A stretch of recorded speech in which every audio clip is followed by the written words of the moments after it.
Video ভাইরালকে কেন্দ্র করে সাতক্ষীরা ৪ আসনের সংসদ সদস্য গাজী নজরুল ইসলামের বিরুদ্ধে পদত্যাগের দাবিতে বিক্ষোভ মিছিল, সমাবেশ ও কুশপুত্তলিকা দাহ কর্মসূচি পালন করেছে শ্যামনগরের সচেতন নাগরিক সমাজ।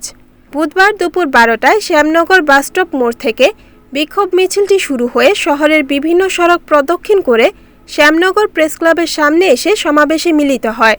কর্মসূচিতে স্থানীয় বিভিন্ন শ্রেণী-পেশার মানুষ অংশ নেন। আয়োজকদের দাবি, এতে বিপুল সংখ্যক নারীও অংশগ্রহণ করেন।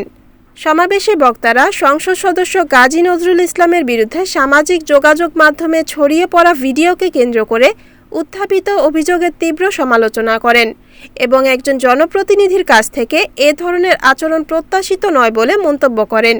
তারা অবিলম্বে তার পদত্যাগ এবং অভিযোগের সুষ্ঠু তদন্তের মাধ্যমে প্রয়োজনীয় আইনগত ব্যবস্থা গ্রহণের দাবি জানান। পরে বিক্ষোভকারীরা সংসদ সদস্যের কুশপুত্তলিকা দাহ করেন।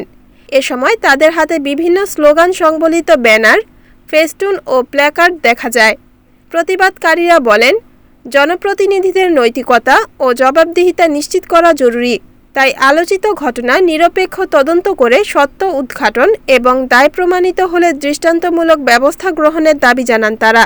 উল্লেখ্য, সামাজিক যোগাযোগ মাধ্যমে ছড়িয়ে পড়া ভিডিও এবং সংশ্লিষ্ট অভিযোগের সত্যতা স্বাধীনভাবে যাচাই করা সম্ভব হয়নি। অভিযুক্ত সংসদ সদস্যের পক্ষ থেকেও এ বিষয়ে কোনো আনুষ্ঠানিক বক্তব্য পাওয়া যায়নি। তাই বিষয়টি অভিযোগ হিসেবে বিবেচ্য। Report Abdur Rashid, NNTV, Satkhira.